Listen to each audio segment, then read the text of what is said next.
Upgrading two absolute classic skateboarding nostalgia-filled masterpieces for the modern era. Tony Hawk and his games have never looked better, but will they arcade?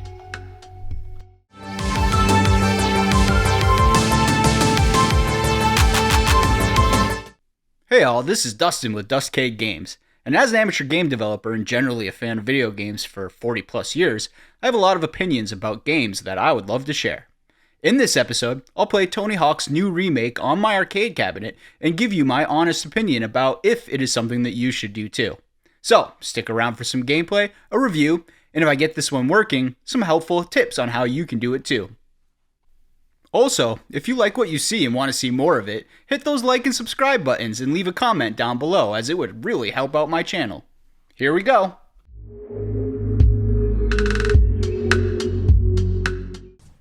Published by Activision and developed by Iron Galaxy Studios, the studio behind Dive Kick and Killer Instinct, and who now has a string of successful ports of classic console games such as Spyro the Dragon and Crash Bandicoot, and has most recently continued this run with a somewhat faithful modernization of Tony Hawk Pro Skater 3 and 4, the third and fourth mainline entry into the wildly successful skateboarding franchise that dominated the late 90s and early 2000s.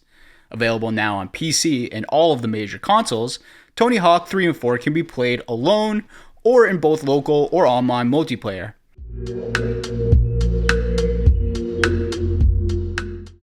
I probably don't need to tell you what it's like to play a Tony Hawk game, but for those of you that want a refresher, the gameplay loop consists of picking a map from the menu where you're then presented with a list of objectives to complete.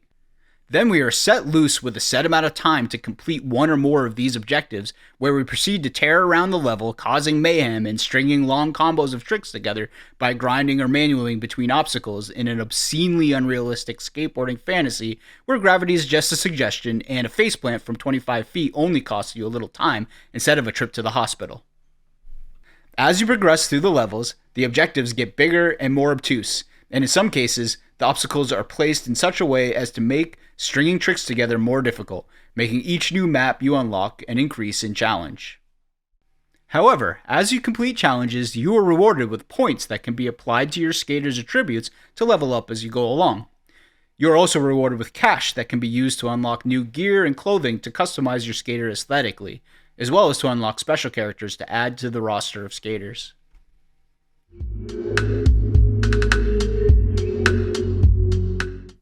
We choose from a wide variety of pro skaters featured in the original games, as well as a spattering of modern pros to keep things fresh. Each skater has attributes specific to their style that make slight adjustments to the player physics. For example, it might make them have bigger ollies and boost higher out of ramps, or faster flip tricks, or better balance on rails, lips, and manuals, or by making the player spin or perform tricks more quickly. And of course, they have their own set of special tricks to really personalize each one. There are also unlockable special characters like the freestyle phenom Andy Anderson, or the wildly personable Bam Margera. There is also a fully featured, if slightly limited, character creator if you would prefer to build your own pro skater.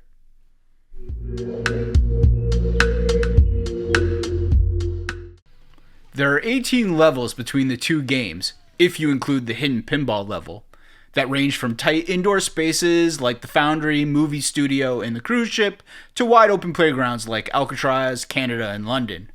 All of them filled with a range of wild obstacles set up in Rube Goldberg-type contraptions, changing the level as you play and completing challenges. Some of those challenges will unlock secret parts of the levels with some of the more interesting obstacles too. There is, however, the contentious choice to nix the open world that was present in the original Tony Hawk Pro Skater 4, trading out the loose, wandering along and stumbling across challenges organically gameplay for the standard choose your map and get 2 minutes on the clock nature that embodies the rest of the series. This choice has its detractors, since it was something that made the fourth mainline entry unique and innovative at the time. But honestly, I don't miss it. What may have been innovative 20 plus years ago now just feels a little unnecessary and kind of stale. The maps that have been created brand new for the remake by the devs at Iron Galaxy are some of the best of the bunch. The water park and movie theater are masterfully designed.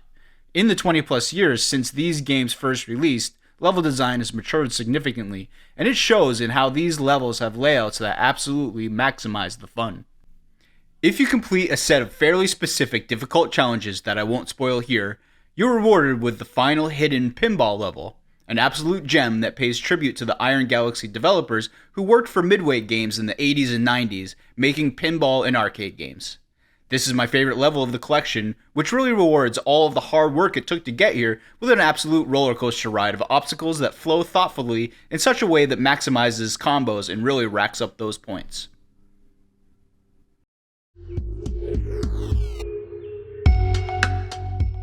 Tony Hawk Pro Skater 3 and 4 has both robust local and online multiplayer, with a whole host of game modes that range from free skate, score or combo chasing modes, horse, tag, and an especially fun graffiti mode where the obstacles that you use in combos get marked with your graffiti in a sort of mad dash to occupy more of the level than your opponents.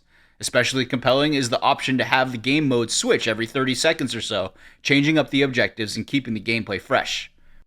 There are highly competitive online leaderboards so you can compare yourself to other players, free skate modes, and even private matches to pit yourself against one opponent at a time.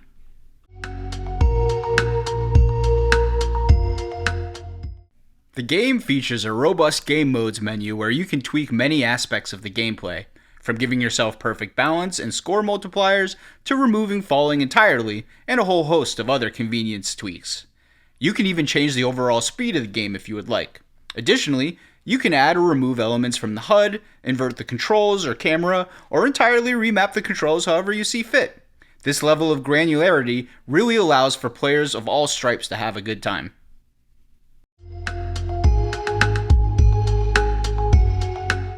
Okay, I have a lot of mixed feelings about this one, and hopefully I don't ruffle any feathers with this critique, but it's my mission to give you all my honest opinion and not sugarcoat anything.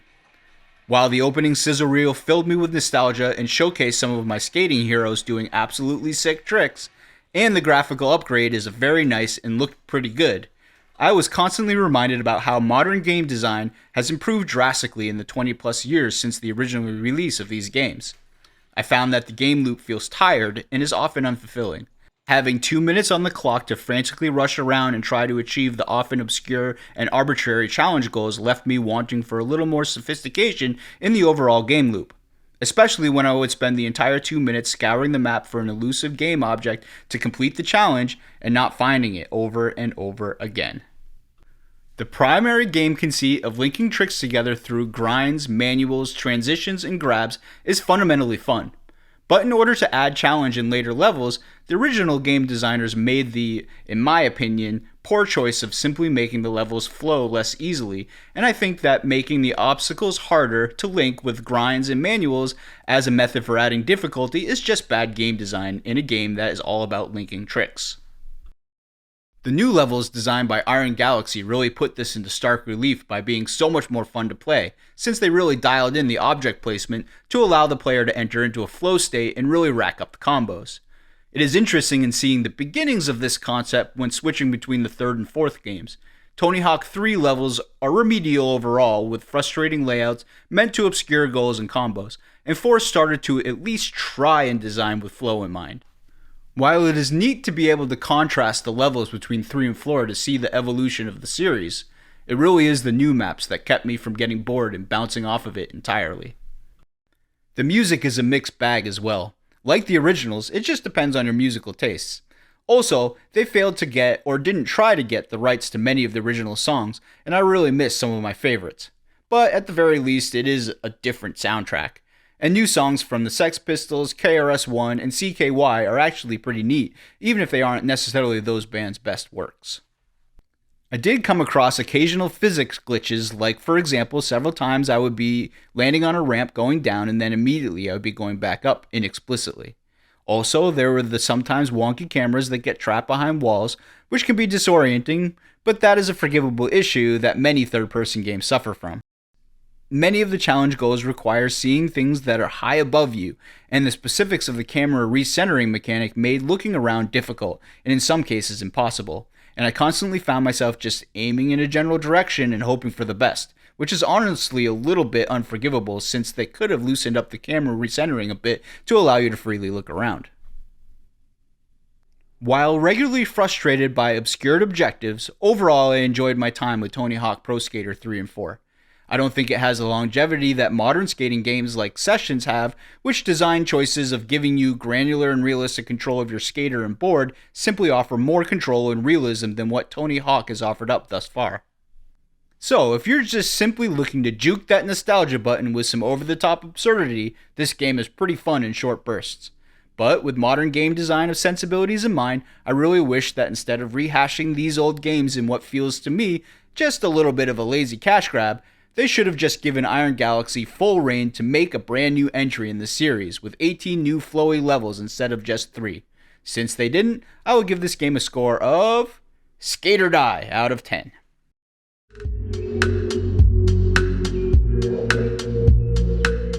As I have mentioned in a previous video, my Polycade converts the arcade inputs to X input automatically, just like PC flight sticks do. If your Multi-cade does not do this automatically, there are several third-party software and hardware solutions in order to get your Multi-cade inputting as X input. Considering that, Tony Hawk's Pro Skater 3 and 4 work more or less right out of the box, without too much fussing about. The only thing that doesn't work without some tinkering is the very limited and mostly useless camera control that would normally be controlled by the right analog stick if you're using a regular controller. While I would argue that since the third-person camera control ability is atrocious and more or less useless overall, you could just ignore it altogether without having any real detrimental impact on your gameplay experience. But I did find a way to get it working on my Multi-cade using the trackball. So, if you have a trackball and really want to have that camera control, then this is how you would do it. When you are ready, you will want to access the Steam input settings by right-clicking on Tony Hawk Pro Skater 3 and 4 in the Steam Library tab, then selecting Properties, and then Controller from the left menu. Since with X input the trackball presents as a mouse cursor, click on the link that says Controller Configurator, and then click on the button labeled Edit Layout. Next, select the Buttons tab on the left, and then scroll down to the Bumpers section and click on the settings gear next to the right bumper and select Add Extra Command. Next, select the Mouse tab and assign it to the left click. Back out of the menu and close the Steam inputs to save your changes. Now, if you want to move the camera to look around, you will press and hold the button that maps to the right bumper. In my case, it is this purple button right here. And while holding that button, you can move the trackball to look around.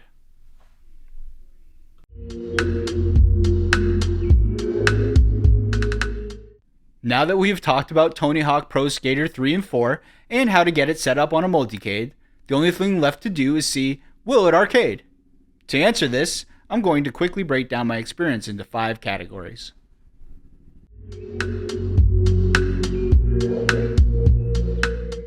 While getting the third-person camera control requires an analog input like a trackball and took a few minutes to set up, I would argue that this game simply works right out of the box. However, there is an important caveat that I would like to discuss, which is how long it takes to input directional controls using an arcade joystick. I would argue that the Tony Hawk games were intended to be played with a D-pad. And the reason I say this is that it's very quick to press multiple directions in quick succession in order to perform the more complex tricks like manuals and special moves with the D-pad. It simply takes a little bit longer to move an arcade joystick to input these commands. It's far from impossible, but it is not quite as easy. It's not like beating Dark Souls with a Guitar Hero peripheral levels of difficulty or anything, but it's a slight inconvenience. However, considering this, it is still extremely fun on arcade and works more or less out of the box. I'll only dock it by 1. 4 out of 5 tokens.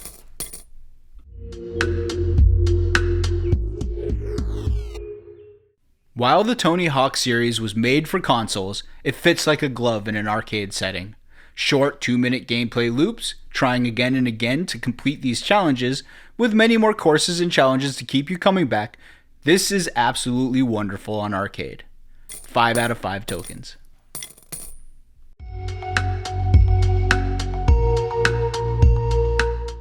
The flashy gameplay that encourages spectating, bright and beautiful graphics, and a rocking soundtrack that is perfectly suited to the arcade vibe means this is the perfect format for the game. 5 out of 5 tokens.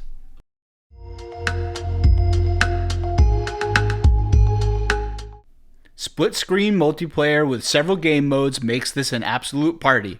It is honestly such a blast that I just want to challenge my friends all day long. 5 out of 5 tokens.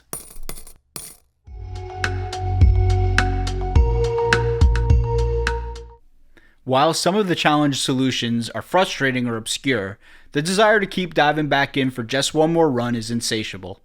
The sheer amount of content will give you months of arcade obsession. 5 out of 5 tokens.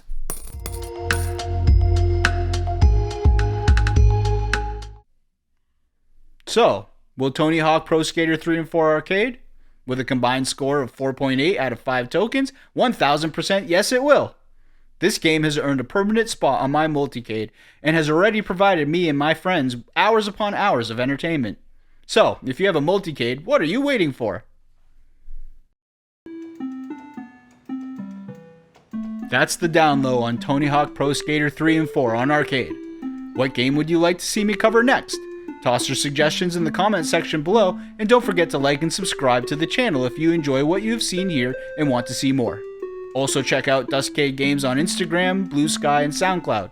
Links in the description. This was Dustin with Dustcade Games. See you next time and have fun smashing those buttons.